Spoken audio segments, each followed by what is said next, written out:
Well, in this year's WNBA draft, I think the Atlanta Dream needs to address the backup point guard position.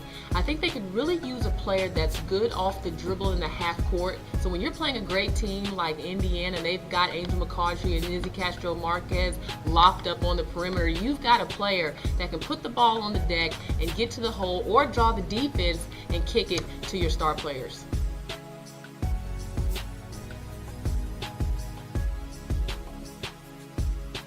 Well, going on the need for a backup point guard, I would have to start with Danielle Robinson of Oklahoma. There's a reason why they've been to back-to-back Final Fours, and she would be it. She is dynamic, explosive, and so fun to watch in the open court, and she can really take players off the dribble and attack the rim in a way that would create the type of offense that I think the Dream need in those situations.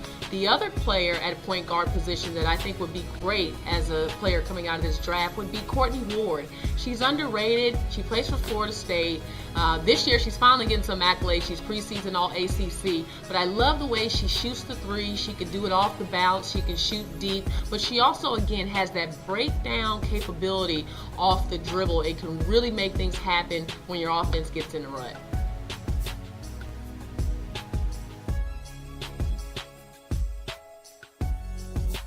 Well, when you look at the WNBA as a whole, I think Atlanta has a great advantage inside with Erica DeSouza. I think the power play at the 5 position is something that is starting to be rare in the WNBA. You have, Sylvia up in Chicago, but other than her and DeSouza, not a lot of power at the 5 spot. Tashia Phillips coming out of Xavier, I think, could really fill in as a backup if DeSouza gets into foul trouble and in those situations. So Atlanta doesn't have to change what they're used to doing on offense in terms of having a power player inside, and Tashia can come in and she has the size, the strength, and she has great hands, much like Erica.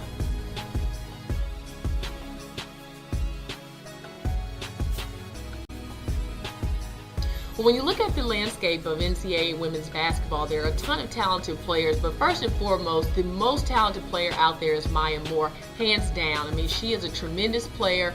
You know about her versatility. She can play any position, 2 through 4. You may even see her play a little 5 for Gino, depending on how he wants to mix things up, but she has jumping ability, just a pure athlete.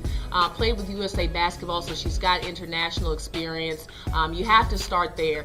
Then after her, I would say Amber Harris, who's a player for Xavier. Kevin McGuff's team would not have the success that they have without Amber. She's just tremendous. She's long. They call her the Kevin Durant of women's basketball because she can really shoot it. Shoot the rock. She can even dunk. So, take your pick. She can do a little bit of everything.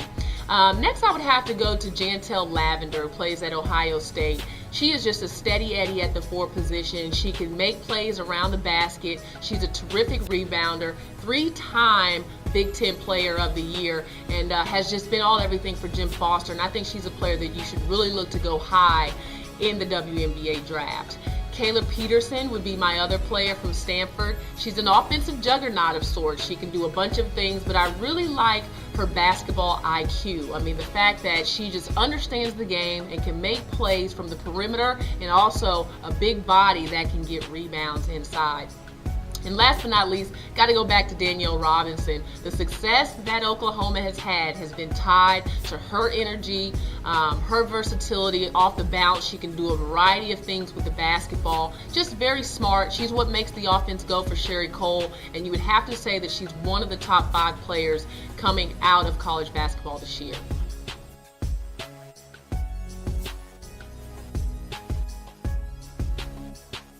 In the women's game, the strides that I've really seen in the last couple years in particular is just the increase in overall individual talent, skill, and athleticism. You have players like Angel McCautry who are doing terrific things around the rim. She can double clutch.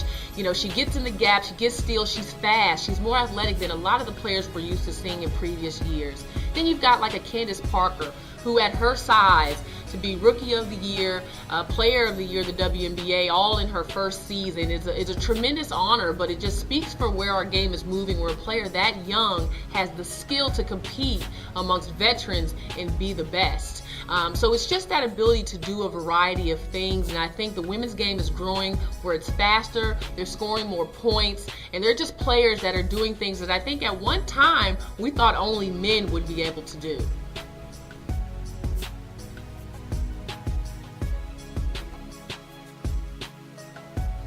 Yes, I think there is definitely more parity in the women's game today. When you look at the landscape, you look at games that have been played up until this point, you have Connecticut being beat after going almost 2.5 seasons undefeated. Stanford doing a terrific job then, but then Stanford getting beat by DePaul. You know, you have to take your hat off to Coach Bruno and what he's doing there, but that's not a team that you would in previous years say, okay, they can get Stanford or they can get Connecticut. So the top teams are being challenged, and those that seemed untouchable at one point are no longer. And I think, you know, you look at the number of teams going into the NCAA tournament, you have names that you haven't heard before in leagues like the ACC, where it looked like Miami may be getting back there. Or, you know, you look at the SEC and the rise that Kentucky had, going from being picked 11th in the preseason to making the Elite Eight last year. So that's where our game is starting to head, where programs that traditionally may not have been challenging for the top spot in their league are now making big strides and shaking things up.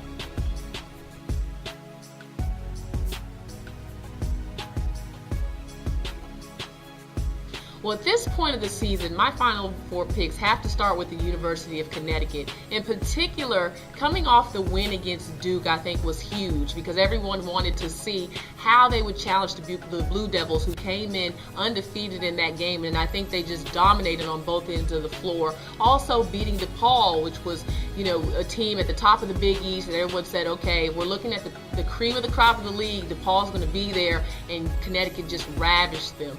Then you have to look at Xavier. Again, Amber Harris.